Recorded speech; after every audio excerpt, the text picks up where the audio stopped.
easy learning with us. Riddles यानी पहेलियाँ, नाम तो सुना होगा आपने और ये गेम भी बहुत खेला होगा एक दूसरे के साथ। लेकिन क्या आपको पता है कि ये जो रिडल्स होती हैं, अगर हमें अपनी इंग्लिश लैंग्वेज को इम्प्रूव करना है तो उसमें ये हमारे लिए बहुत मददगार साबित होती हैं। जैसे मैं आपसे एक रिडल पूछती हूँ, What is something that belongs to you but that everyone else uses? ऐसा क्या है जो है तो आपका लेकिन हमेशा दूसरे ही लोग उसे इस्तेमाल करते हैं?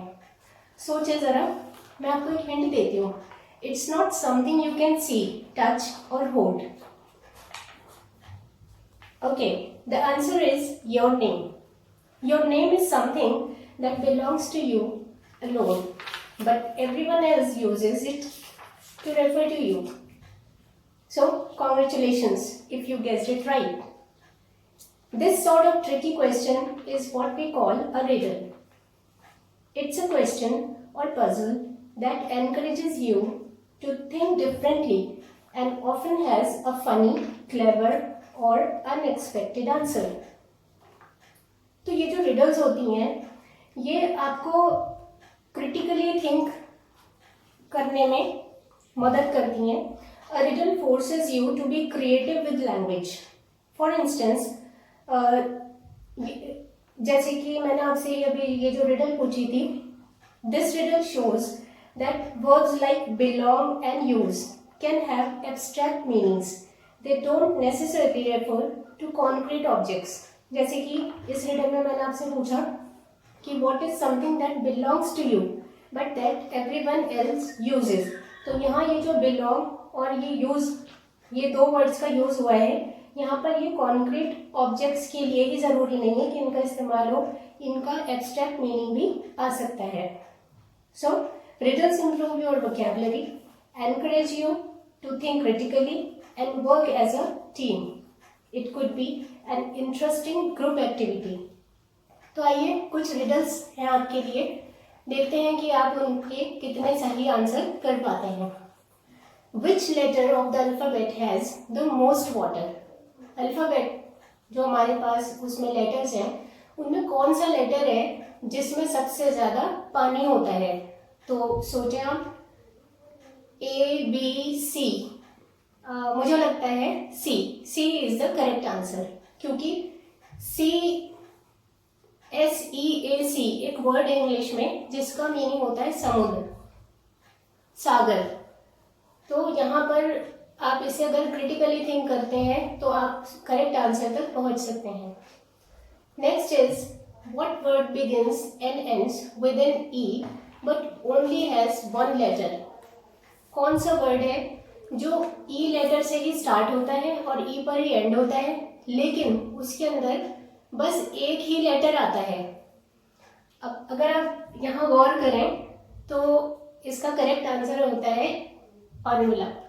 किस तरह की E से ही स्पेलिंग स्टार्ट होती है, E पर ही एंड होती है, लेकिन जो एनवलप होता है उसके अंदर हम एक ही लेटर रखते हैं। अब यहाँ आप कहेंगे कि हमने इंग्लिश वोकेबलरी कैसे इंक्रीज हो रही है, तो ये जो लेटर वर्ड है, ये लेटर इंग्लिश अल्फ़ाबेट में ABCD जो हमारे 26 लेटर्स होते हैं वो भी लेटर कहे जाते हैं उसको, और जो हम खत रखते हैं लिफाफे में वो भी लेटर होता है। तो यहाँ पर एक ही वर्ड के डिफरेंट मीनिंग्स होते हैं।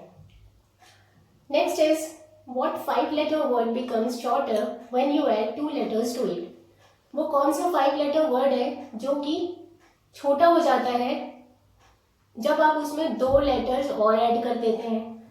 तो अब ये तो हम सभी जानते हैं कि कोई भी चीज़ में अगर आप कोई एडिशन करते हो तो वो बड़ा हो जाता है, और यहाँ क्वेश्चन ये है कि वो वर्ड छोटा हो जाता है।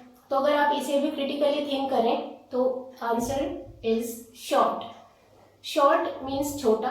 जब आपको मैंने एडजेक्टिव्स पढ़ाए थे तो डिग्री ऑफ एडजेक्टिव होते हैं, जहाँ पर मैंने आपको 3 डिग्रीज बताई थी एडजेक्टिव्स की। तो वहाँ से आप अगर याद करें तो short, shorter, shortest. Shorter means जो 2 में कंपेयर करने पर छोटा हो। तो यहाँ ER 2 लेटर्स हमने ऐड करे तो शॉर्ट वर्ड क्या बन जाता है, शॉर्टर।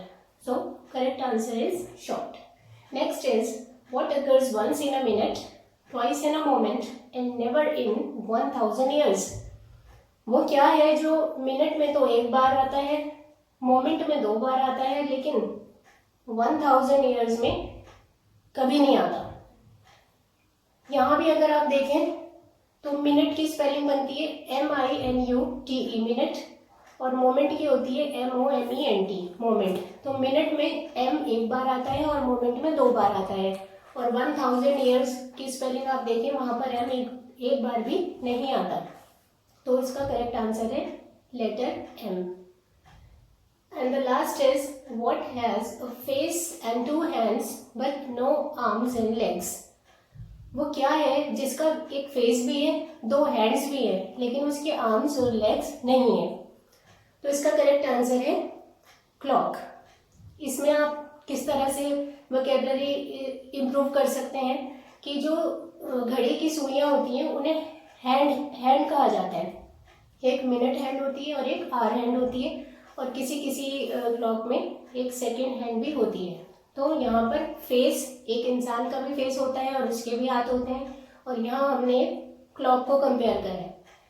तो इस तरह से आप रिडल्स को जितना ज़्यादा सॉल्व करेंगे और एक दूसरे से गेम बनाकर इसे खेलेंगे तो आप अपनी इंग्लिश लैंग्वेज को इम्प्रूव कर सकते हैं। तो आई होप कि आपको ये क्लास इंटरेस्टिंग लगी होगी। ऐसी ही और वीडियोस को वॉच करने के लिए हमारे साथ बने रहें और हमारे channel easy learning with us से जुड़े रहें। Thank you.